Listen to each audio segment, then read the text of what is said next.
जो लोग आते रहते हैं वे संदर्भ जानते हैं। इस समय मैं उपनिषद सौरभ नाम से पुस्तक लिख रहा हूँ।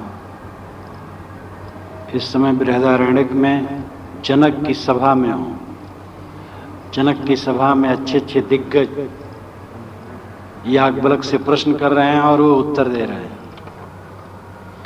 लेकिन आप लोगों के बीच में कठ उपनिषद में हूँ।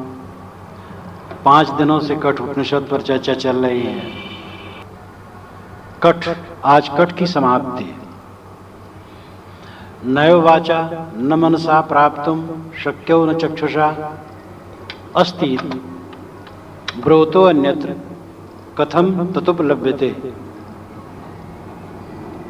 आत्मा को हम वाणी से नहीं पकड़ सकते हैं, मन से नहीं प्राप्त कर सकते हैं, आंखों से नहीं प्राप्त कर सकते, क्योंकि वाणी, मन और आंखें ये तो आत्मा द्वारा ही संचालित होते हैं।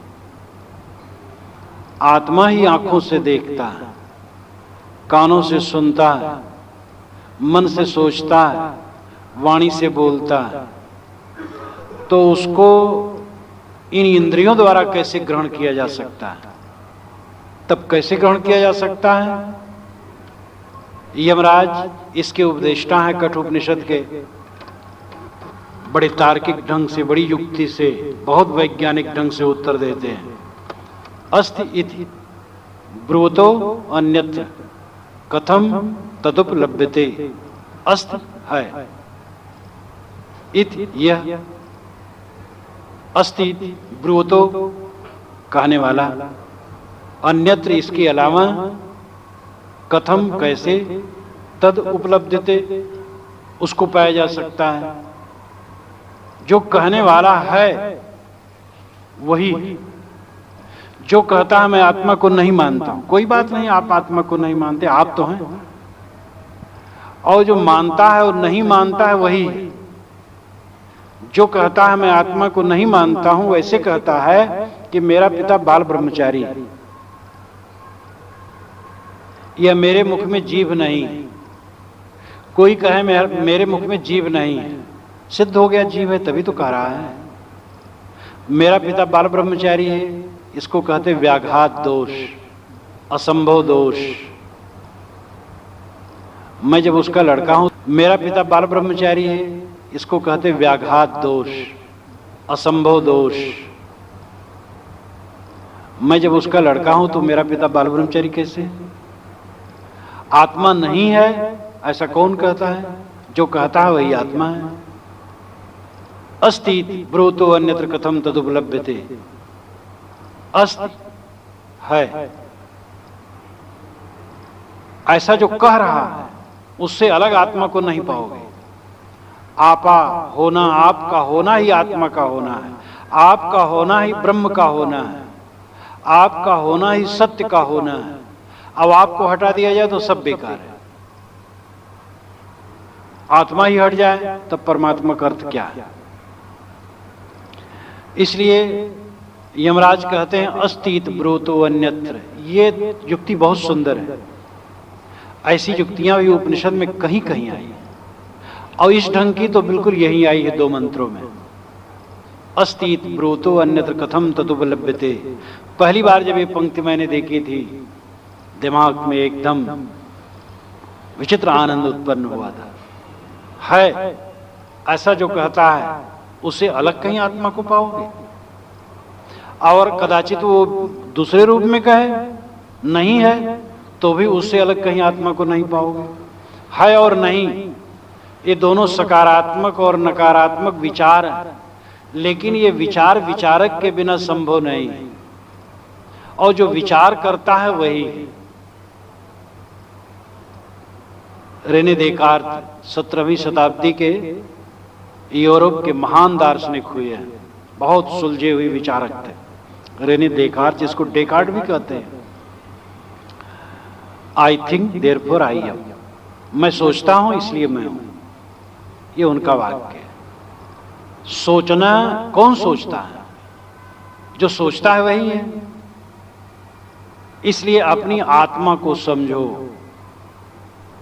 उपनिषद आत्मज्ञान का उपदेश करता है और आत्मा ही को ब्रह्म कहता है।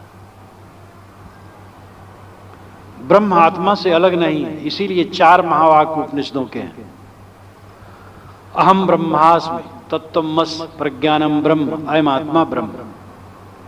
अहम ब्रह्मास्मि उत्तम पुरुष है, तत्त्वमसि मध्यम पुरुष है, अयम आत्मा ब्रह्म अन्य पुरुष है, प्रज्ञानम ब्रह्म सामान्य लक्षण है। मैं ब्रह्म हूं, तुम ब्रह्म हो, यह ब्रह्म है, और जो ज्ञान है वही ब्रह्म है। ब्रह्म का लक्षण क्या है? ज्ञान। ज्ञान ही ब्रह्म है। ब्रह्म का अर्थ है महान। उपनिषद काल में ब्रह्म शब्द का बड़ा आदर था। हर अच्छी चीज को ब्रह्म कहा जाता। जलम ब्रह्म, अन्नम ब्रह्म, मन को ब्रह्म कहा गया। हर अच्छी चीज को, प्राण को ब्रह्म कहा गया। बौद्ध लोग ब्रह्म नहीं मानते हैं, लेकिन वो भी कहते ब्रह्म विहार। ब्रह्म विहार नाम अच्छा विहार, अच्छे ढंग से रहना। तो ब्रह्म का अर्थ ही है बड़ा। और बड़ा क्या है? ज्ञान।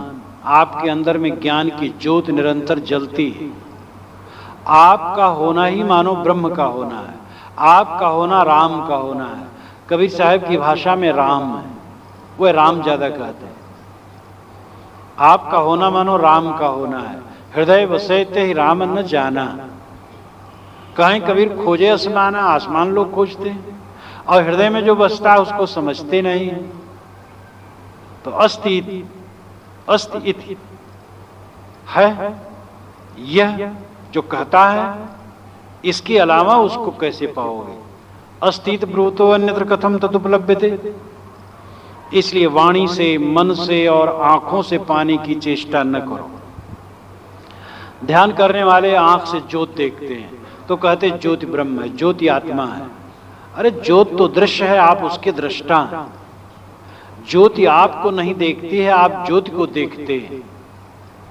ज्योति तो जड़ है, आप चेतन है। ज्योति केवल मन को रोकने का एक क्रिया योग है, ज्योति देखना। साधना में क्रिया योग का उपयोग बहुत लोग करते हैं। बैठे ज्योति देख रहे हैं, मन उसी में ठहरा रहे हैं। नाद सुन रहे हैं, मन उसी में ठहरा रहे हैं। किसी महापुरुष का आकार मन में ले लिए, उसी में मन ठहरा रहे हैं। कल्पना कर रहे हैं हमारे शरीर में एक लहर उत्पन्न हो रही है, उसी में मन ठहरा रहे हैं। सांस को देख रहे हैं, उसी में मन ठहरा रहे हैं। ये सब क्रिया योग है।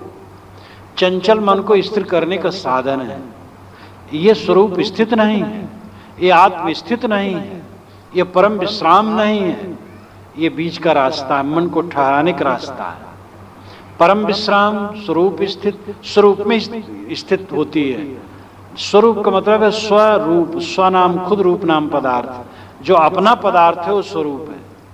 अपना पदार्थ हम मानते हैं शरीर है पहला, फिर मानते हैं मकान है, जमीन है, रुपए पैसे हैं, बाल बच्चे, ये सब अपने पदार्थ हैं। लेकिन ये अपने पदार्थ नहीं, ये माया के पदार्थ हैं, दृश्य हैं, जो मिलते हैं और छुटते हैं। सत लगते हैं लेकिन सत है नहीं। सत उसे कहना चाहिए जो तीनों काल में विद्यमान हो। हमारे माता पिता आज नहीं है, सत होते तो रहते, कुछ समय के लिए सत थे। मेरा शरीर अभी विद्यमान है लेकिन सत नहीं, ये रहेगा नहीं। जो नित्य न रहे वो सत नहीं। इसलिए स्वरूप अपना पदार्थ, अपनी आत्मा है। साहब ने कहा जो चाहो निज तत्व को शब्द ही लेहु परख। निज तत्व को चाहते हो तो शब्दों को परख लो। निज तत्व, तत्व नाम पदार्थ, तत्व नाम अंतिम सत्ता, तत्व यानी सत्यता। तो अगर निज तत्व, निज सत्य, निज वास्तविकता चाहते हो तो शब्दों को परख लो। शब्दों के बवंडर में बहो मत। शब्द सुधारते हैं, शब्द बिगाड़ते हैं। एक ऐसा शब्द होता है कि सुन करके मन काम विकार से अभिभूत हो जाए, और एक ऐसा शब्द होता है जिसको सुन करके मन निर्मल हो जाए। एक शब्द होता है जिससे एकदम क्रोध लग जाए, एक शब्द होता है मन में शांति आ जाए। शब्द शब्द बहु अंतरे, सार शब्द मत लीजे। कहें कबीर जहाँ सार शब्द नहीं, धृक जीवन सो जीचे।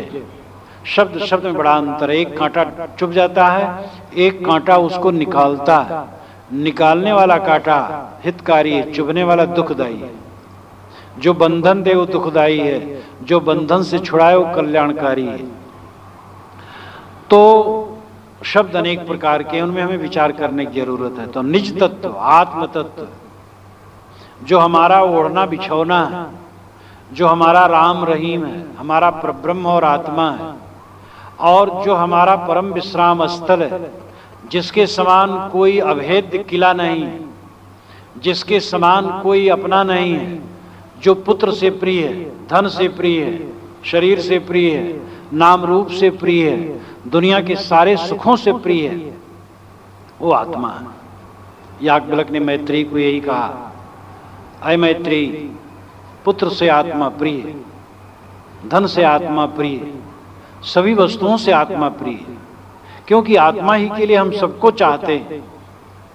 अब आत्मा के लिए हेतु न हो तो हम कुछ नहीं चाहते। जब हम देखते हैं कि पुत्र एकदम हमारा विरोधी है तो हम चाहते यही न रह जाए। माता पिता से अगर स्वार्थ न सधे तो हम उनको बिल्कुल नहीं चाहते। हम आत्मा के लिए ही सब कुछ चाहते हैं। वह आत्मा क्या है? यही तो प्रश्न था नचिकेता का। एयम प्रेते विचिकित्सा मनुष्य अस्तित्व के नायम अस्तित्व चेके। यमराज, मर जाने के बाद कुछ लोग कहते हैं आत्मा रहती है और कुछ लोग कहते हैं नहीं रहती है। वास्तविकता क्या है? उसी पर उनका प्रवचन चल रहा है और उसी के विषय में कहते हैं अस्ति इति ब्रूतो अन्यत्र कथम तदुपलभ्यते। है ऐसा जो कहता है उसके अलावा उसको कैसे पाओगे? होने के अलावा कैसे पाओगे आत्मा को? जो तुम्हारा होना है, जो तुम्हारा अस्तित्व है, जो तुम प्रश्न कर रहे हो, तर्क कर रहे हो। अभी एक लड़के का मैंने उत्तर आज लिखा, बिलासपुर जिले का शायद है या किस जिले का है, कॉलेज में पढ़ रहा है। मेरे मन में तर्क बहुत उठते हैं, मैं क्या करूं? आपकी बीजक व्याख्या का पहला खंड पढ़ा हूं, इस समय कबीर दर्शन पढ़ रहा हूं। तर्क बहुत उठते हैं, उसके लिए क्या करूं? और काम क्रोध लोभ मोह दूर कैसे हो? मैंने उसको लिखा, तर्क को दूर करने के लिए नम्रता, उपासना और भक्ति करो, तब तर्क शांत होगा। और काम क्रोध लोभ मोह धीरे धीरे विचार से शांत हो गए। तो तर्क जिसको उठता है वो सत्ता से उठता है, असत्ता में तर्क नहीं उठता है। होना आपका होना, यही आत्मा का होना है। और आगे कहते हैं उसी ढंग से अस्तित्वोपलब्धभ्य तत्व भावेन चोभयो। अस्तित्वोपलब्धस्य तत्व भाव प्रसीदति। यमराज कहते हैं आत्मा को प्राप्त करने के लिए दो तरीके। अस्तित्व है, होना, तुम्हारा होना। इसको समझो कि कौन कह रहा है, कौन पूछ रहा है, कौन कहता मुझे परमात्मा चाहिए, आत्मा चाहिए, वो कौन कह रहा है? वो तुम कह रहे हो। तुम ही आत्मा हो और तुम्हारा शुद्ध स्वरूप ही परमात्मा है। ये तो बुद्ध से हुआ समझना, और वाणी से कहा गया और बुद्ध से समझना हुआ। लेकिन ऋषि कहते हैं तत्व भाव, तत्व भावेन चोभयो। तत्व भाव की भी जरूरत है, इसलिए चोभयो उभयो, दोनों प्रकार से, स्वीकृति और तत्व भाव, दोनों से आत्मा का ज्ञान प्राप्त करो। इस पंक्ति का अर्थ है अस्तित्वोपलब्धभ्य तत्व भावेन चोभयो। है और तत्व भाव, ये दो ढंग से आत्मा को प्राप्त करो। होना, तुम्हारा होना। गुरु ने उपदेश किया कि जो दृष्टा साक्षी है, जो बोल रहा वही आत्मा है। एक डंगे हुआ और तुम समझे कि मैं हूं, लेकिन इतना होने से काम नहीं चलता। तत्व भाव की जरूरत है। तत्व भाव का मतलब है वास्तविकता में स्थित, और इसके लिए योग की जरूरत है, साधना की जरूरत है। बैठो, विचारों को छोड़ो, सारे विचार शांत हुए तो स्वयं शेष रह गया। ये तत्व भाव है। केवल बुद्धि और वाणी से प्राप्त आत्मज्ञान कृतार्थता देने वाला नहीं, उसके लिए योग की जरूरत है, उसके लिए एकाग्रता की जरूरत है। आत्मा निर्मल है, शुद्ध है, ये कहा जाता है, वास्तविकता भी है। काम मेरे स्वरूप में होता तो काम हर समय रहता, काम आता और चला जाता है। क्रोध, लोभ, मोह, राग, द्वेष मेरे स्वरूप में होते तो सदैव विद्यमान रहते, लेकिन ये आते हैं और चले जाते हैं, इसलिए सब मेरे स्वरूप में नहीं है, इसलिए मेरा स्वरूप शुद्ध है। परंतु ऐसा जान लेने मात्र से काम न बनेगा, जब ये विकार दूर किए जाएंगे विचार द्वारा। सेवा, स्वाध्याय, चिंतन और ध्यान, सेवा की जरूरत है। यावत क्रियाएं सेवा है। हाथ पैर बटोर लेने से खाली अध्यात्म में पहुंच नहीं हो सकती। सेवा का काम करो, जो जहां जिसकी ड्यूटी है ठीक से करे। माता पिता की सेवा, पुत्र की सेवा, पत्नी की सेवा, पति की सेवा, नौकर की सेवा, स्वामी की सेवा। सेवा एक की नहीं होती, सबकी सेवा। गुरु महासेवक है, वो समाज की जो सेवा करता है धन्य। हम लोग तो शरीर से केवल सेवा करते हैं उसकी, जो भौतिक है। गुरु तो हमारी सेवा आत्मा से करता है और हमारे आत्मा का उद्धार करता है। उसकी सेवा अमोघ है, तो सेवा होनी चाहिए। यानी स्थूल काम करने में घृणा नहीं होनी चाहिए, सेवा होनी चाहिए। स्वाध्याय होना चाहिए, सदग्रंथों का स्वाध्याय करें जिससे विचार अच्छे बने। और चिंतन, शरीर नश्वर है, ये रहने वाला नहीं है, आत्मा नित्य है। मैं शरीर नहीं हूं, मैं चैतन्य आत्मा हूं, ये बोध। और शरीर आदि सारे दृश्य पदार्थों से लौटकर अपने स्वरूप में स्थित होने का भाव, ये चिंतन है। और अंतिम ध्यान, सारे विचार छोड़ देना। ध्यान की प्रक्रियाएं अनेक है, जैसे मैंने कही। साधकों की योग्यताओं का अंतर होता है। कोई साधक चुपचाप बैठ जाए, अपने गुरु का ध्यान करे, बड़ा अच्छा है। या किसी महापुरुष का ध्यान करे जहां उसका मन लगे और मन रोके, अच्छा है। या नाद ज्योत बिंदु जो कुछ मन चाहे करे, लेकिन अंततः ध्यान है सारे विचारों को छोड़ देना, जिसमें साधना की प्रबल शक्ति आ जाती है। उसको फिर उस क्रम से नहीं चलना पड़ता है। जब चाहता है बैठा और लेटा भी हो, सारे विचारों को छोड़ दिया और शांत। इसके लिए अभ्यास चाहिए और वैराग चाहिए। वैराग का मतलब घर छोड़ करके कहीं जाने वाली बात नहीं। जाने वाली बात तो जब वो होता है तब होता है, और वो भी जो नकलबाजी करता है वो और गड़बड़ करता है। घर में रह के करना चाहिए, और घर में करते करते करते किसी को हो जाएगा। और बाहर घर से हुआ खटपट, चल बाबा के मठ पर, और मठ पर बताया काम तो बंदे रमता राम, ये गलत बात है।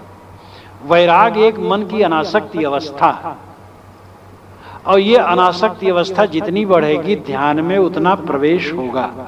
आप योग दर्शन पढ़िए, जो ध्यान की पुस्तक है, बारंबार वैराग पर जोर है। कबीर साहब की वाणी पढ़िए, बारंबार वैराग पर जोर है। किसी संत की वाणी पढ़िए।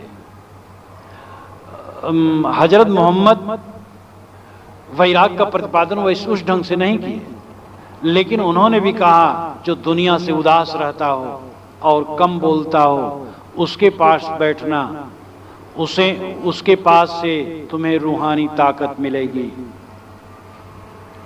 तो मन से अनासक्त संसार के प्रति ये परम बल है, और यह बल प्राप्त हुए बिना कोई एकाग्र नहीं हो सकता है, और अभ्यास भी चाहिए। तो अंतिम ध्यान है सारे विचारों को एकदम छोड़ देना, कुछ भी न सोचना। और आरंभिक साधक के लिए लगेगा ये तो असंभव है। असंभव नहीं, बड़ा सरल है। जब ये अवस्था आ जाती है, पूर्ण अभ्यास और पूर्ण वैराग्य द्वारा ऐसी शक्ति जब प्राप्त हो जाती है, तो साधक सारे विचारों को छोड़ करके शांत हो जाता है। विचार छूट गए, अपने आप रहा स्वयं आत्मा। विचार छोड़ गए तो आत्मा ही रही। जब तक विचार है, विचार में हम बहते हैं, संकल्पों में बहते हैं। विचार छूट गया, स्वयं रहा, तो स्वयं की स्थिति ये अंतिम ध्यान है। विचार छूट गए, बस स्वयं शेष। तो अस्ति उपलब्धव्ये तत्व भावेन चुभयो, होना, आपका होना। जब गुरु उपदेश द्वारा और चिंतन द्वारा ये निर्णय हो गया कि जो बोलता और साक्षी दृष्टा है वही आत्मा, मैं हूं, ये जो स्वीकृति है रात दिन आप इस स्वीकृत को करते, मैं खाता हूँ, मैं आता हूँ, मैं जाता हूँ, मैं ये काम करूँगा, मैं ये काम नहीं करूँगा, मैं तुम्हारी बात नहीं मान सकता, मैंने तुम्हारी बात मान ली। इस प्रकार स्वीकृत अस्वीकृत जो निरंतर करता है वह मैं तत्व ही आत्म तत्व है। मैं अहंकार भी है, शरीर और नाम रूप के प्रति मैं भाव है तो अहंकार है और माइक है, माया मैं है। लेकिन शरीर और नाम रूप से हट करके शुद्ध चैतन्य में मैं भाव, ये ज्ञान है, ये वास्तविकता है। और इस बोध की महती आवश्यकता है। साहब ने कहा है, साहब साहब सब कहे मोहि अदेशा, और साहब से परिचय नहीं बैठोगे के ठोर। सभी साहब साहब कहते, भगवान राम रहीम कहते हैं, लेकिन उससे परिचय तो है नहीं, तो कहां बैठोगे? तो स्थित आपकी कहां होगी? सब छोड़ दो तो स्थित कहां होगी? फिर वह स्थित स्वरूप में होगी, आत्मा में होगी।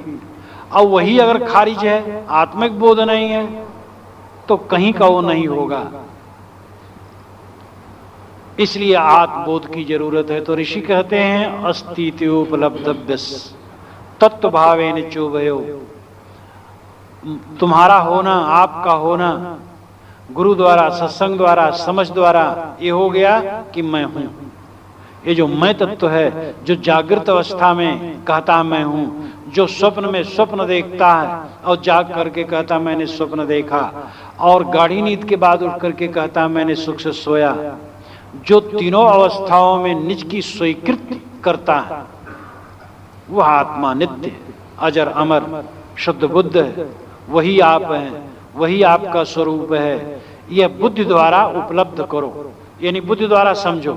उसके पश्चात तत्व भावेन चोभयो, तत्व भाव बैठो, विचारों को छोड़ दो। सारे विचार जब छूट गए तब आत्म साक्षात्कार होता है। सारा विचार छूट गया तो स्वयं शेष रहा।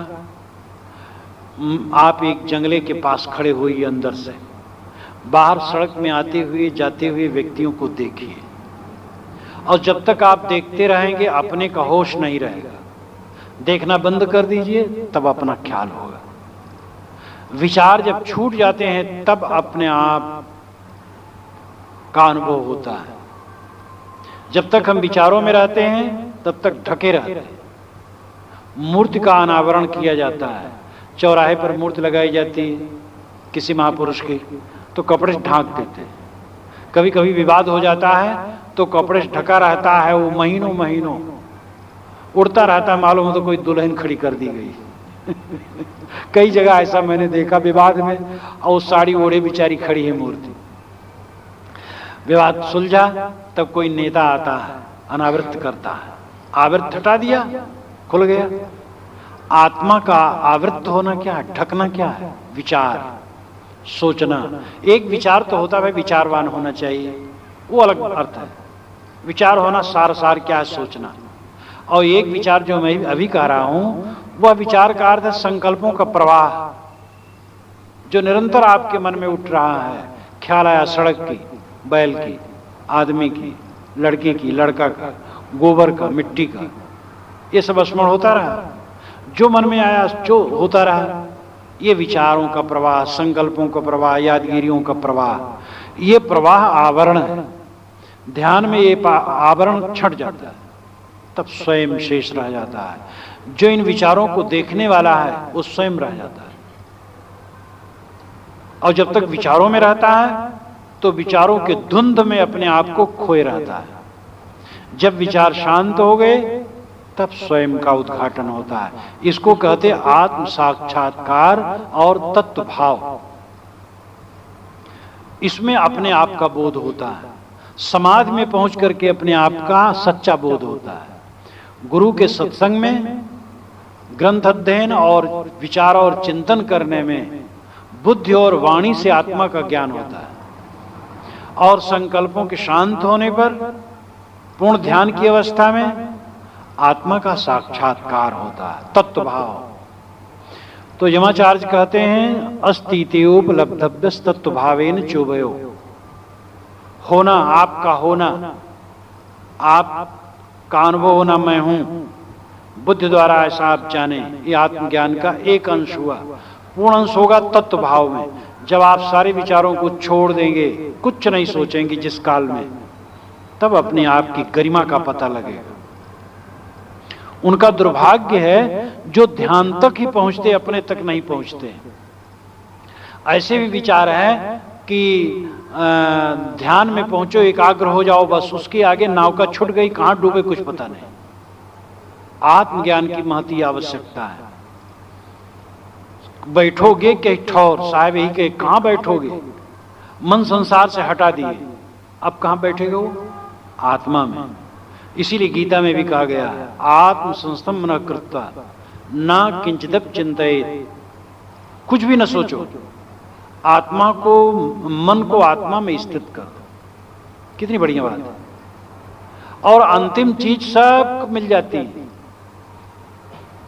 आत्म संस्थम न कृत्वा, मन को आत्मा में स्थित कर दो, ना किंचिदप चिंतित, कुछ भी मत सोचो। कुछ न सोचो तो मन को आत्मा में स्थित करने का और जरूरत नहीं रही। वो कहने का दो तरीका हुआ, बस सोचना बंद कर दो, बस स्वयं है। अस्तिति उपलब्ध से तत्व भाव प्रसीदति। यमाचार्य कहते हैं अस्ति होना, आपका होना, बुद्धि द्वारा ये जानना मैं हूं, मैं सबसे भिन्न हूं, देहादि सारी प्रकृतियों से भिन्न हूं, मैं शुद्ध चैतन्य हूं, ये बुद्धि द्वारा उपलब्ध होता है ऐसा ज्ञान। लेकिन तत्वभाव प्रसीदति, तत्वभाव से स्वच्छता आ जाती है। जब तत्वभाव होता तो प्रसीदत, प्रसाद हो जाता है, शुद्ध हो जाता है। मैं शुद्ध चैतन्य हूं। कोई भी कह सकता है, थोड़ा ज्ञान सुन ले, ग्रंथ पढ़ ले, उपदेश सुन ले, मैं तो शुद्ध चैतन्य हूं, शुद्ध आत्मा हूं, शुद्ध ब्रह्म हूं, राम हूं, परमात्मा हूं। कोई बड़ा बड़ा शब्द कह ले, लेकिन तंबाकू निकाला और रगड़ना शुरू किया। काशी में एक जगह वेदांत सम्मेलन हुआ करता था, मैं भी वहां रहता था, तो घूमने जाता वो कंपनी बाग में, तो 5-7 बूढ़े बूढ़े बैठते, मैं तो घूमता रहता, कई बार बहुत बुलाते बैठ जाता, बात होने लगती। डिप्टी कलेक्टर रिटायर्ड थे, वो भी खूब रस लेते थे और एकदम वेदांत झाड़ते थे। शाम के टाइम एक बार घूम रहा था, तो बेंच पर बैठे थे, सिगरेट पी रहे थे। दूर से आते जब मुझे देखे तो ऐसे पीते, ऐसे छोड़ दिए पीछे। मैं शुद्ध ब्रह्म हूं, कहें मैं शुद्ध ब्रह्म हूं। क्रोध आवे तो कहें, पुस्तक उठाकर पढ़ के मैं शुद्ध ब्रह्म हूं। तो अब ये सब नाटकबाजी से शुद्ध ब्रह्म नहीं होता है। तत्व भावेन प्रसीदति, तत्व भाव जब होता है तब प्रसाद गुण आता है। यानी जब विचार शांत होते हैं तब स्वच्छता आती है। उसके लिए कहने की जरूरत नहीं पड़ती है। विकार हट जाए, शुद्धता अपने आप है। तो आत्म अस्तित्व की स्वीकृति मैं हूं, यह आत्मज्ञान पहला आरंभिक है। और तत्व भाव से प्रसाद उत्पन्न होता है, शुद्धता उत्पन्न होती है। यानी चित्त एकाग्र हुआ तब निर्मलता, स्वच्छता। फिर क्षीर सागर, क्षीर सागर आपके लिए और आप विष्णु भगवान हैं। क्षीर सागर में विष्णु भगवान सोते हैं सांप की सैया पर, शेष पर। शेष का मतलब बचा हुआ। क्षीर सागर प्रसाद गुण, शुद्धता, और ये आत्मा विष्णु भगवान है। जब आत्मा एकदम शुद्ध अवस्था में हो जाता है और शेष अकेले रह जाता है, विचार शांत हो गए, तो क्षीर सागर में शेष पर शयन करने वाला विष्णु भगवान है। वही विष्णु है, वो आप ही हैं, कमजोर मत बने। साहब ने तो कहा रजोगुण ब्रह्मा, तमोगुण शंकर, सतोगुणी हरि होई। कहें कबीर राम रम रहिए, हिंदू तुर्क न कोई। दो ही पंक्ति में सब काटा है, समाज का भी, धर्म का भी, दर्शन का भी, सब। जितने रजोगुण प्रधान लोग हैं सब ब्रह्मा। ब्रह्मा विष्णु शंकर खोजने जाए कहाँ मिलेंगे? ये सब ब्रह्मा विष्णु शंकर बैठे हैं। जितने रजोगुण प्रधान है इसमें सब ब्रह्मा है, और तमोगुण प्रधान है सब महादेव है, और सतोगुण प्रधान सब विष्णु भगवान है। साहब कहते राम में रमो, वो अंतरात्मा है। हिंदू तुर्क न कोई। तो शेष भगवान आपका आत्मा ही।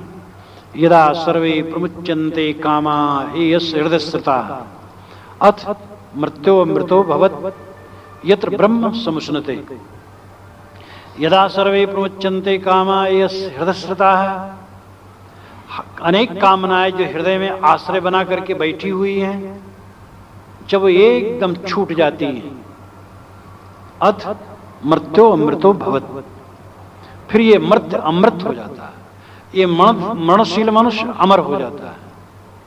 यत्र ब्रह्म समर्शन्ते, बस यही वो ब्रह्म का अनुभव कर लेता है। कितना बढ़िया वैज्ञानिक तर्क ऋषि देते हैं। यदा सर्वे प्रमुच्यन्ते कामा यस्य हृदयस्रताः, हमारे हृदय में कामनाएं बहुत है। ये कामनाएं विष, कामनाएं हमें जलाती हैं। ये कामनाएं निकल जाए बस हम अमृत हो जाए।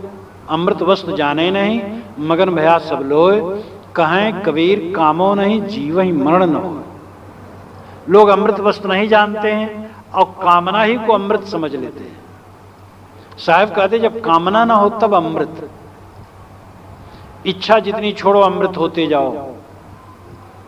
अगर 10 किलो इच्छा है और एक छटाक इच्छा घटा दिए तो उतने अंश में अमृत हो गए, और जितना घटाते गए 1/4 घटा दिए 2.5 किलो तो उतना अमृत हो गया। और फिर 12 आना अभी विष। इच्छा घटती गई और अमृत होते गए। ये व्यवहारिक जीवन में भी घटा सकते हो। भोजन करने बैठे, कोई इच्छा नहीं क्या मिले, साफ देखे, सुपाच्य देखे और खा लिया काम भर का। सब्जी आपके अनुसार नहीं मिली, ऐसा चावल नहीं मिला, ऐसा भात नहीं मिला, जार हो गया, दुख हो गया। कहीं भी इच्छा हमारे अंदर में उत्पन्न होती वही दुख देती है। अच्छी इच्छाएं भी होती हैं। सत्संग में आने की आपको इच्छा थी, ये अच्छी इच्छा है। लकड़ी काटने के लिए भी कुल्हाड़ी में लकड़ी लगाना पड़ता है। गंदी इच्छाओं को दूर करने के लिए अच्छी इच्छाओं को रखना पड़ता है। ये निर्झीर का विवेक करना चाहिए। यहाँ इच्छा से अर्थ है दूषित इच्छाएं, विकारी इच्छाएं, जिससे मन में हलचल उत्पन्न हो, अशांति हो। एक भौतिकवादी आदमी भी आनंद से सोना चाहता है, और आनंद से तभी सो सकता है जब इच्छाएं घटाए। इस दुनिया में किसी पर हमारा वश नहीं, इस अपने माने हुए शरीर पर अपना वश नहीं। पुत्र पर, पत्नी पर, पति पर, भाई पर, माता पर, पिता पर, किसी पर वश नहीं। जिसको आज हम सुबह मानते हैं 4 दिन के बाद रंग में भंग हो जाता है। जिन लड़कों को हम बहुत प्यार देते हैं वही लड़के ऐसे हो जाते हैं कि मेरा मन नहीं कहता वो सामने पड़े। ये दुनिया का ऐसा धोखा है। तो ऐसी जगह में रह करके इच्छा वाला बन करके होना क्या है? विष बटोरना। इच्छाओं को जितना कम करें उतना आनंद है। ये कोई वैरागी उपदेश नहीं है, मानव मात्र के लिए अमृत है। ये हर स्त्री और पुरुष के लिए, हर नर नारी के लिए। एक लड़का विद्यालय जाता है और चाहता पिताजी रोज 5 रुपए जेब खर्च दे, ये विष है। कभी दे भी दिया तो जेब में पड़ा रहना चाहिए। कभी दे भी दिया तो जेब में पड़ा रहना चाहिए। खर्चीला होना, व्यर्थ का खर्चीला होना तकलीफ देना है अपने आप को। इसलिए इच्छा का संयम सबके लिए जरूरी है। यदा सर्वे प्रमुच्यन्ते कामाय हृदयस्रताः, हृदय में जो तमाम कामनाएं इकट्ठी हैं वह जब ढील हो गई, छूट गई, निवृत्त हो गई, अथ मृत्यो अमृतो भवत्, ये मरण धर्मा मनुष्य मानो अमृत हो गया। और यत् अत्र ब्रह्म समुष्णते, यही ब्रह्म का अनुभव कर लिया। ब्रह्म का अनुभव मतलब महानता का अनुभव करना। निष्काम पुरुष ब्रह्म महान है। जो इच्छा नहीं जिसको मान है, चाह गई चिंता मिटी, मनुआ बेपरवाह। जिनको कुछ नहीं चाहिए सोई सांसा। एक संत पेड़ के नीचे बैठे थे तो उनके पुराने मित्र आए मिलने के लिए, जमींदार थे, बड़े आदमी थे। तो जब उनको आते देखे तो पैर पसार के लेट गए। तो जब नजदीक आए तो कहे कि हंसते हुए कि आपने पैर पसारना कब से सीखा? उन्होंने कहा जब से हाथ पसारना छोड़ दिया। तो कामनाएं, पिता के सामने भी इच्छा वाले मत बनो। अगर आप चाहते हो इज्जत तो पिता से भी कामना न रखो, पत्नी से भी कामना न रखो, पति से भी न रखो, किसी से कामना न रखो। स्वयं सेवा करो, आदर करो उनका, उनके अधिकार की रक्षा करो, अपनी कामना न रखो। लेकिन हम तो अपनी कामना पेश करते हैं, अपने अपने अधिकार की हम इच्छा करते हैं, हमारा अधिकार है और पिता का कर्तव्य है ऐसा करना। हमें चाहिए अपना कर्तव्य देखें और दूसरे के अधिकार को देखें। तो कामनाओं केवल ज्ञानी के लिए ही नहीं, सबके लिए जितनी कामनाएं कम करो। आप ब्रह्म महान हो, श्रेष्ठ हो। ब्रह्म का मतलब पूर्ण, ब्रह्म का मतलब महान, ब्रह्म का मतलब जो दीन न बने। और जहां दीन है, एक जगह मैं बैठा था, ट्रेन में चल रहा था, एक सज्जन थे, कोई अफसर थे, तो बड़ी शालीनता से कहे, महाराज सिगरेट होगा? और सिगरेट पीते होंगे, तो कहे महाराज सिगरेट होगा। हम कहे पी करके मैं भी आपकी तरह दिन बनूं क्या? क्षमा कीजिए, क्षमा कीजिए। वो सोचे होंगे गांजा वाजा साधु पीते हैं तो क्या सिगरेट नहीं पीते होंगे? तो सिगरेट की इच्छा हुई, दीन बन गए। इच्छा ना बनो आप ब्रह्म, इच्छा के दीन हो गए, बस सब गया। एक वो कहानी है, मुझे उठती नहीं वो, दुहिता भली न एक, मगबो भलो न बाप, सो जो विधि राखे टेक। वो पहले वाला नहीं उठता है। तो मंगबो भलो न बाप, सो जो विधि राखे टेक। बाप से भी मांगना ठीक नहीं। इसका मतलब नहीं कि बाप से कोई अकड़बाजी करे, बाप का विनय से सेवा करे, लेकिन इच्छा न रखे, किसी से भी इच्छा न रखे। तो यहां तो अंतिम बात है कि भाई हृदय की सारी इच्छाएं मिट गई, तो ये मरण धर्मा मनुष्य अमृत हो गया। हम लोग मरण धर्मा मरते हैं, क्योंकि अपने को माने हैं शरीर है। और जब आत्मज्ञान हो गया और आत्मज्ञान की स्थिति हो गई, तब हम अमर हैं। साहब ने कहा हम क्यों मरेंगे? हम न मरे, मरे संसारा। जे मरने से जग डरे मेरे मन आनंद, कब मरी हो कब पाई हो पूर्ण परमानंद। जो अमर का बोध जिसे हो गया, अमर आत्मा का, और अमर आत्मा निरंतर विश्राम, तो वो तो निर्भय है। जैसे दूसरा मरता है तो हम सहज, हाँ भाई मर गया, अरे क्या कहें, उसका घर सुना हो गया, बड़ी हमदर्दी दिखाते हैं। वैसे जब अपना शरीर मरने लगेगा तो उतनी भी हमदर्दी नहीं है, ठीक है गंदा गुंदा कचरा गया, ठीक है। क्योंकि मैं शरीर नहीं हूं, ये निरंतर जिसका अभ्यास हो जाता है, अब आत्मलीनता हो जाती है, तो अमृत हो जाता है। अमृत कहते हैं अमर, अमर आत्मा में स्थित हो गई, अमृत हो गया। यदा सर्वे प्रविद्यन्ते हृदय से ग्रंथया, अथ मृत्यो अमृतो भवेत् तावत् अनुशासनम। जब हृदय की सारी ग्रंथियां कट गईं, तब ये मरण धर्मा मनुष्य अमृत हो गया। बस यही अनुशासन है, यही उपदेश है। यमराज कहते ऐ नचिकेता, हृदय की ग्रंथियों को तोड़ो। द्वेष की ग्रंथि, राग की ग्रंथि, ममता की ग्रंथि, आसक्त की ग्रंथि, ईर्षा इत्यादि सारी ग्रंथियों को तोड़ो। मन की गांठें गढ़ती हैं। अगर आपके बिस्तर पर कोई गांठदार चीज चद्दर के नीचे बिछा दिया हो तो आपको नींद नहीं आएगी। ऐसी खाट हो जिसकी रस्सियों में गांठ गांठ हो और हल्की चद्दर बिछा करके सोए तो कैसे क्या दशा हो। हमारे अंदर में ऐसे गांठ है, लेटे मन में होता वो हमें गाली उसने दिया था, कब बदला चुकाएं, उसको नीचा दिखाना है, वो हमारा बड़ा प्यारा है, कैसे संपन्न करें। संपन्न करने की भी जो तृष्णा है बड़ी भयंकर है। बच्चों के लिए कितना जमा कर दें, अरे बिना जमा किए पशु पक्षी खाते हैं रोज। हम तो मनुष्य, जमा करना बुरा नहीं, लेकिन विवेक से होना चाहिए। बच्चे भी कमाए खाएंगे।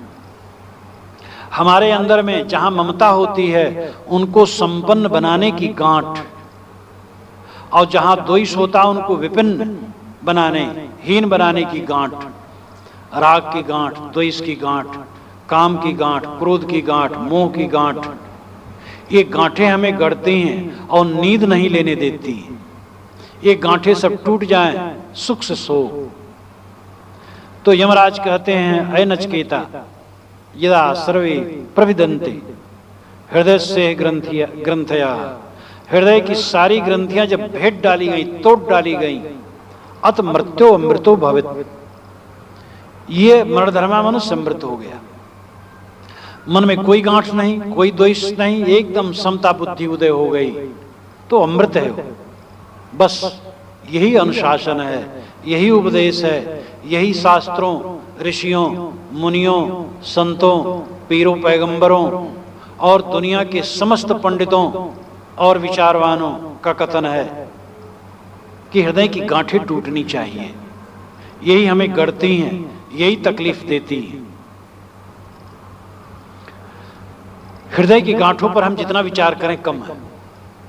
मनोविज्ञान भी अपने ढंग से इसको कहता है कॉम्प्लेक्सस, जो हमारे अंदर में गढ़ती रहती है, और ये टूट जाए तो हमें आनंद होगा। और हमारी ही बनाई हुई है। हम नई नई गांठ बनाते रहते हैं, नए नए व्यक्तियों से राग या द्वेष करते रहते हैं। कोई व्यक्ति मिल गया, मोह बना लिया, अब उसके बिना रहा नहीं जाता है। किसी से घृणा हो गई, अब उसके द्वेष किए बिना नहीं रहा जाता है। अगर हम इन सब की क्षणभंगुरता को देखें तो राग और द्वेष करने की कोई गुंजाइश नहीं। मैं तो जब सोचता हूँ 20 वर्ष के पहले के लोगों को, तो उनमें हमें कम लोग मिलते हैं। 30 वर्ष के पहले और 40 वर्ष के पहले और 50 वर्ष के पहले के लोगों को सोचता हूँ, तो अगर मैं सीधा भुक्का बांध करके खोजूं उनको, तो उनमें हो सकता है कोई एक दो मिल जाए तो मिल जाए। कोई कहीं होगा, कोई कहीं होगा, अधिकतम तो होंगे ही नहीं। और इसी प्रकार प्रवाह जैसे नदी की धारा बहती रहे, उसी नदी में 2 बार नहीं उतर सकते हो। नदी में उतरे, उधर गए और लौट आओ तो वही नदी नहीं रहेगी। हजारों टन पानी सरक करके आगे चला गया। हमारे द्वेष करने वाले लोग मर जाएंगे और हमारा शरीर भी मर जाएगा। क्या राग द्वेष करें? हमसे प्रेम करने वाले भी नहीं रहेंगे, हमारा शरीर भी नहीं रहेगा। किससे मोह करें? इसलिए मोह और वैर यही भवबंधन है, इसी को काटना चाहिए, यही गांठ है। और ये बहुत प्यारा है, मोह बहुत प्यारा है। और मोह में द्वेष अपने आप उत्पन्न होता है। मोह को छोड़ करके द्वेष का कोई स्थान नहीं। राग को छोड़ करके द्वेष अलग, वैर अलग नहीं रहता है। काम में ही क्रोध और लोभ पैदा होता है। काम केंद्र में है और उसके इर्द और गिर्द क्रोध और लोभ नाचते हैं। काम सफल हुआ, बस लोभ का जाल फैल गया, और काम सफल नहीं हुआ, बस क्रोध की आग भभक पड़ी। काम केवल बीच में है, उसके इर्द गिर्द क्रोध और लोभ नाचते हैं। काम, राग, एक शब्द कह ले कुछ भी, सारे भवबंधन इसी में है। और यही गांठ है। इसी गांठ को तोड़ना अमृत होना है, ब्रह्म होना है, कृतार्थ होना है और कल्याण प्राप्त करना है। और ये करने के समय आज ही है, कल नहीं। कल तो रहे, कल कभी आता नहीं। नगद, आज नगद कल उधार, कई व्यापारी लोग लिखे रहते हैं। अगर नगद लेना है तो ले लो, और उधार लेना तो कल आना। कल आएंगे तो फिर कहेंगे कल आना। कल कभी आता नहीं है। कल तो काल है, आज, आज ही जीवन है। और आज का मतलब नहीं कि आज पूरा दिन, ये क्षण, क्षण ही आज है। तो हमें आज ही अपने भवबंधनों को तोड़ना है। जो ज्यादा न समझ सके वो तो इतना तो समझ ही सकता है कि उठते बैठते चलते फिरते सोते जागते आनंद से रहें, इतना तो चाहिए। अब बैठे हैं और मन में एकदम आग लगी हुई है, लेटे हैं और करवट बदल रहे, नींद नहीं आ रही है, भोजन नहीं पच रहा है। ये मानसिक आग में जीना कौन आनंद का जीवन है? मर जाने के बाद मुक्ति गति होती हो न होती हो, कोई परमार्थ और धर्म को समझे न समझे, लेकिन जिंदगी भर आनंद से रहना तो सब चाहते हैं, भौतिकवादी भी चाहता है। तो ये मन की गांठ कटने ही पर कोई आनंद से रह सकता है। मन की गांठ में उलझ करके कोई आनंद से नहीं रह सकता है। अंगुष्ठ मात्र पुरुषो अंतरात्मा सदा जनानाम हृदय सन्निविष्ट तम स्वाच्छरीरात प्रभिरेन मुंजाद वेशी काम धैर्येण तम विद्यात् शुक्र ममृतम इति। अंगुष्ठ मात्र पुरुषो अंतरात्मा सदा जनानाम हृदय सन्निविष्ट। हमारे हृदय में अंगुष्ठ मात्र का एक खाली जगह है, यानी बहुत छोटा जगह, शून्य आकाश। कहते हैं आत्मा वहीं बैठा है। हृदय में जब बैठने कहा जाता है तो बात नहीं कि हृदय के मांस के लोथड़े में, जहां कहीं भी शास्त्रों में देखो तो उस हृदय आकाश में, वो भी एक कहानिक तरीका है। हृदय आकाश में, हृदय रूपी हृदय के एक आकाश में जो अंगुष्ठ मात्र, उसका भी लाक्षणिक अर्थ है कि हृदय के अंदर में जो एक छोटी सी जगह है, शून्याकाश, वहां आत्मा बैठा हुआ। छांदोग्य उपनिषद के अंत में आया, जिसको मैंने एक दिन उद्धृत किया था, कि हृदय में ढूंढो, हृदय में ढूंढो, वो दहर में ढूंढो, दहर में। दहर कहते हैं छोटी जगह हृदय में।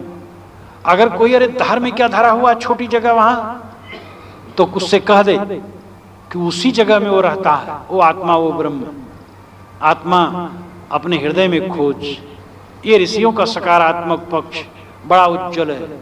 आकाश पाताल में खोजने की नहीं कहा, हृदय में खोजो।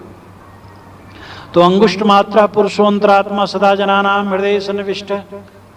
सभी मनुष्यों के हृदय में वह आत्मा बैठा हुआ है जिसको लोग खोजते हैं। अय नचिकेता, जिस आत्मा के विषय में तूने मुझसे पूछा था वो तेरे हृदय में बैठा हुआ है, वो तू ही, उसको समझ। तम स्वाद शरीरात प्रभिरेत मुंजादिवेशी काम धैर्य। उसको अपने शरीर में से ऐसे निकाल लो जैसे मूंज में से सीख निकाल लिया जाता है। उदाहरण कितना सुंदर है। मूंज में से सीख निकाला जाता है जब, तो जहां से उखड़ता है वहां भी कुछ लगता नहीं है, वैसे वो चिपका भर रहता मालूम होता है। निकालो बस निकल आया, और आजू बाजू में कुछ नहीं, बस साफ।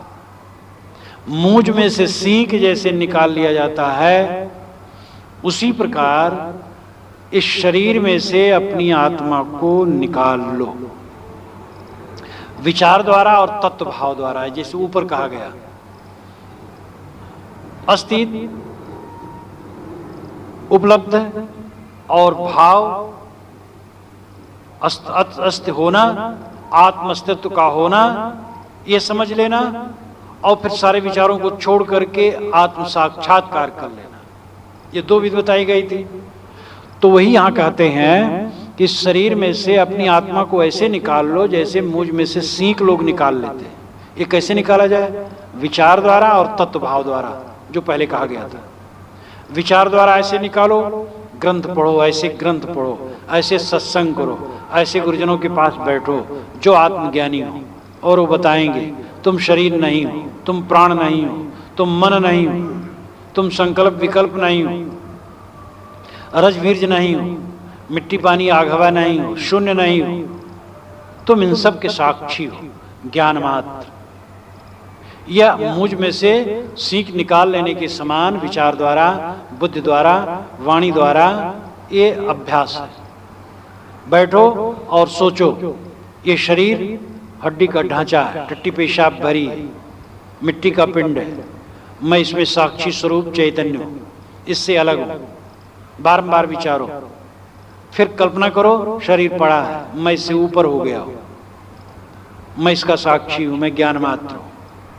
इस प्रकार विचार से आत्मा को शरीर में से निकालो, जैसे मूंज में से सीख निकाल लिया जाता है। फिर आगे कैसे निकालो? सारे विचारों को छोड़ दो, कुछ भी विचार न करो। और जिस क्षण आपका ऐसा समय आएगा कि कोई विचार नहीं उदय हो रहा है, तब अपने आप की गरिमा का पता लगेगा, तब स्वतः अनुभूति होगी। और वो तत्व भाव से मुझ में से सीख निकाल लेने के समान की बात है। वो तत्व भाव है जहां पर सारे विचार शांत हो गए तो स्वयं सत्ता मात्र रह गई आत्मा की। विचार खत्म हो गए और शेष रह गया, वो शेष ही स्वयं है। ये मुझ में से सीख निकाल लेने के समान है। तो मुझ में से सीख जैसे निकाल लिया जाता है, निकाल लो। और फिर तम विद्यात् शुक्र ममृतम, उसको जानो कि वो शुद्ध है और अमृत है। तद विद्यात् शुद्धम अमृतम, पदच्छेद करने पर होगा। तत् विद्या शुक्रमृतम। ये संस्कृत का जो संधि है, ये संधि को हटा दिया जाए संस्कृत बिल्कुल सरल हो जाए, लेकिन संधि को हटा दिया संस्कृत का सौंदर्य ही नष्ट हो जाए और इसमें भ्रम बहुत पैदा हो जाता है। एक बात मुझे याद आई, मुजफ्फरपुर में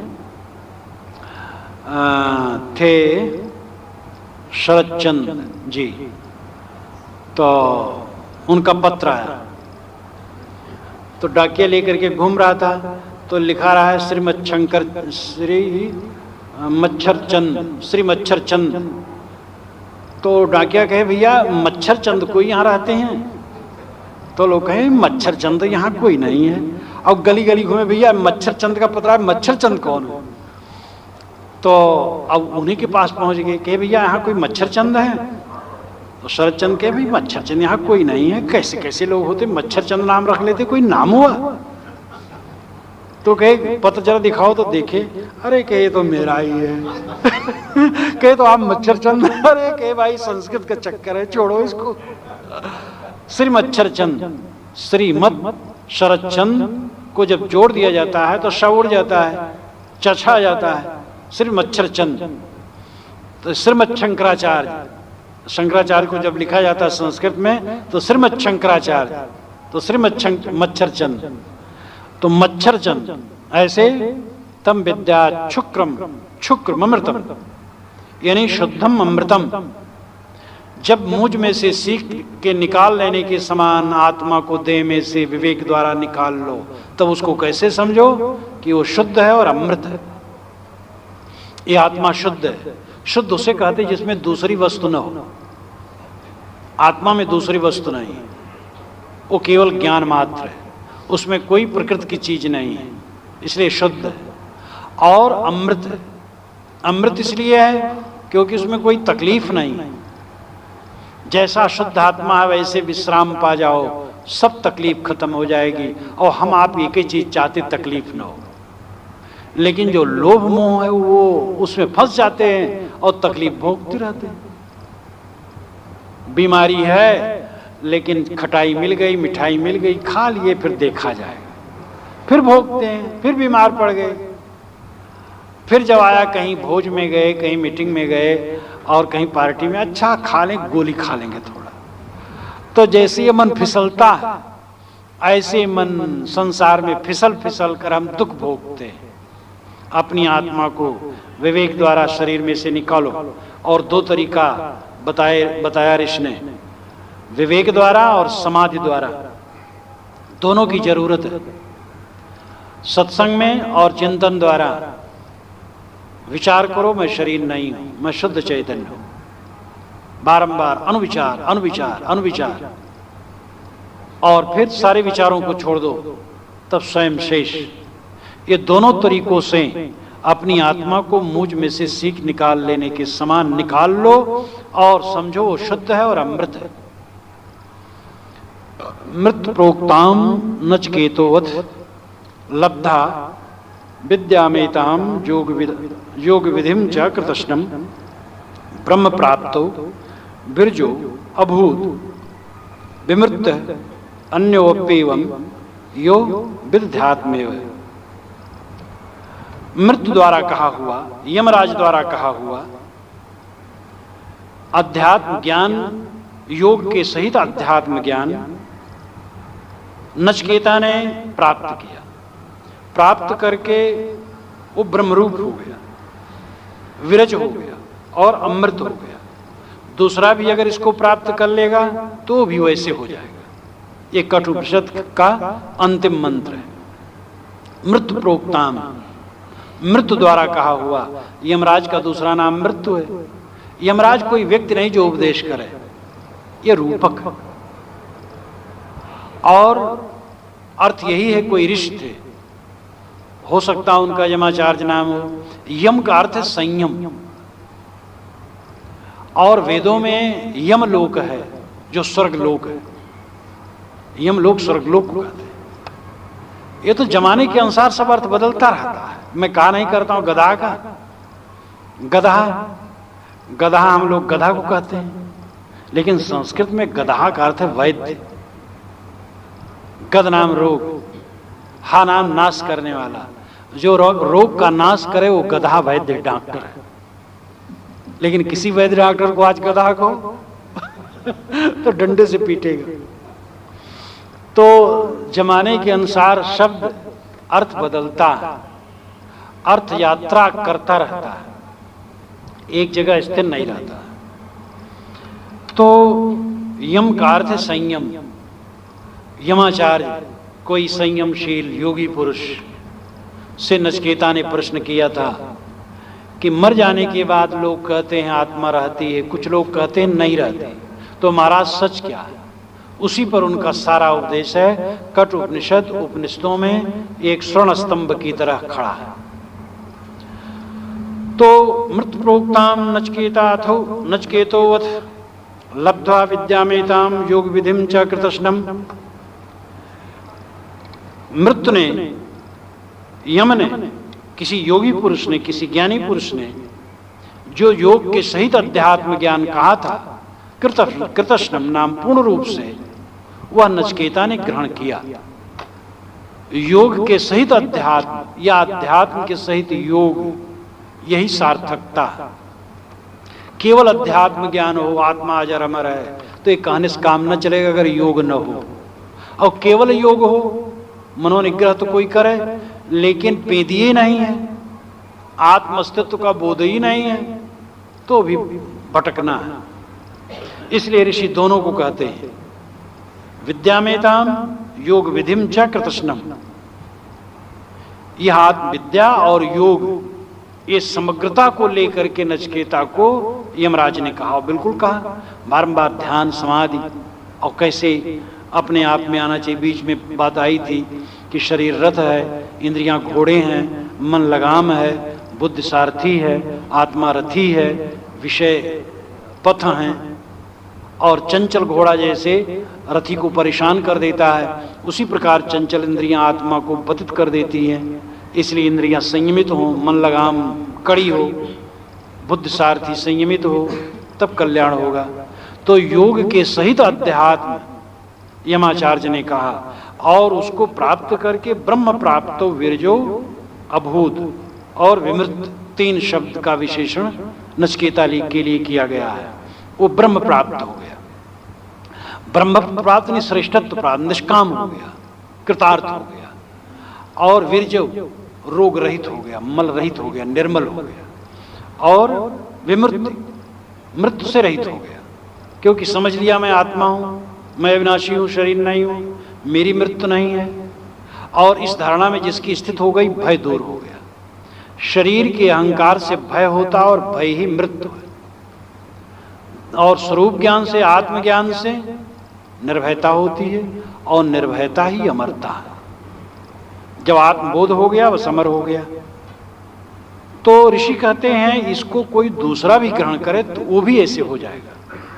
ये केवल नचिकेता ही के लिए नहीं, हम आपके लिए भी, वो तो एक उपाख्यान है।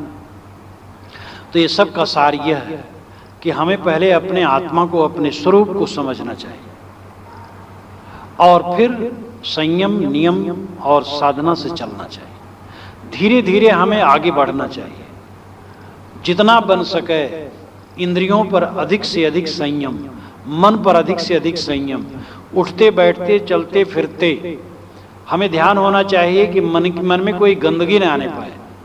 कुचिंतन द्वार है, बड़ी बड़ी बांध को जब छेद हो जाता है थोड़ा सा, वो पानी ऐसा कर देता है कि एकदम फिर वहां क्षेत्र का क्षेत्र डुबा देता है।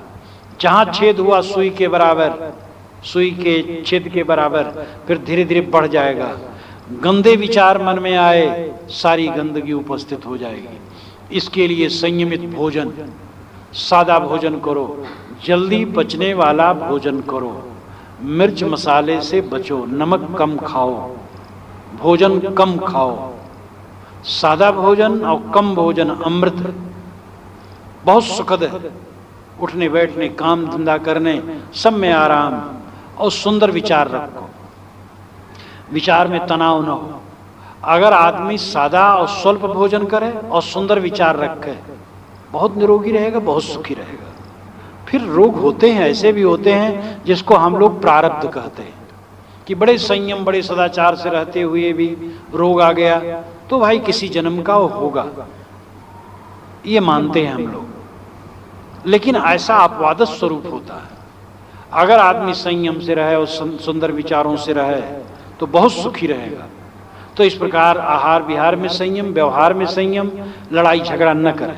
पास पड़ोस वालों से लड़ाई ज्यादा हो जाती है। कचरा उन्होंने दरवाजे फेंक दिया था और उनका कुत्ता घुस आया था हमारे घर में, तो कहीं उनकी मुर्गी आ गई थी, तो कहीं कुछ हो गया था, तो ये कुछ ले करके थोड़ी मोड़ी बातें होती रहती हैं। ये सब सपने के समान है। इसको चित्त से उतार दे, अपने चित्त को सरल रखे, विवाद में न पड़े। कोई विवाद करे तो भी विवाद में, साहब ने कहा है मनुए कहो रहो मन मारे, खिजवा खींच न बोले हो। मनुआ से कह दो कि अपना मन मारे रहे, और खिजवा से खींच करके न बोलो। कोई खिंचावे तो तुम खींच करके न बोलो, शांत रहो, तो बचा करके चलो। इस प्रकार संयम नियम से जो चलेगा उसकी भूमिका आध्यात्मिक बनेगी।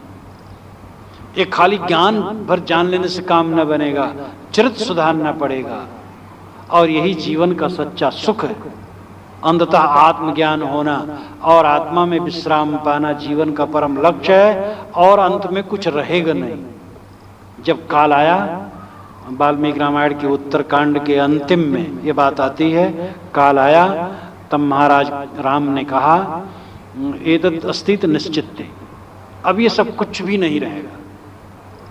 और उसी के पश्चात सरजू में प्रवेश और अयोध्या का निपात, उसके पश्चात सूर्यवंशी लोग श्रावस्ती में राजधानी बनाए, जो बुद्ध काल तक श्रावस्ती में राजधानी रही है, जो गोंडा के उत्तरी क्षेत्र में पड़ता है।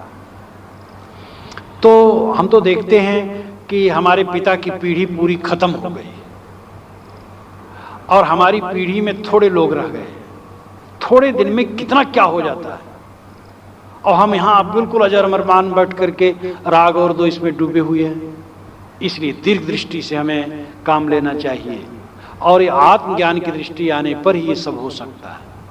इसलिए हमें आत्मज्ञान होना चाहिए, बुद्धि द्वारा, विचार द्वारा, और फिर विचारों को शांत करके आत्मनिमग्नता, और इसके लिए हमें योग्यता हासिल करना चाहिए। धीरे धीरे इस दिशा में बढ़ना चाहिए।